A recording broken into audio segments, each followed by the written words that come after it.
Izin melaporkan, saya berdiri tepat di atas jembatan Merdu yang tadinya terputus dampak dari banjir. Adapun hari ini tanggal 12 Desember 2025 pada sore hari untuk sementaranya dinyatakan dibuka. Akan tetapi mungkin masih ada beberapa ketentuan. Sementara ini untuk kecepatan tidak dibenarkan di atas 40 km per jam dan kendaraan juga sementara belum dibenarkan untuk angkutan alat berat karena ini masih tahap uji coba.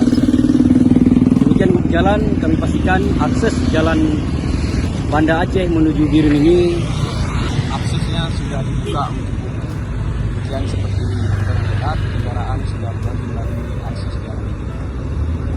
Demikian kami melaporkan dari Pidijaya, Satgas Operasi Manusia 2 Pasca Bencana Wilayah Pidijaya.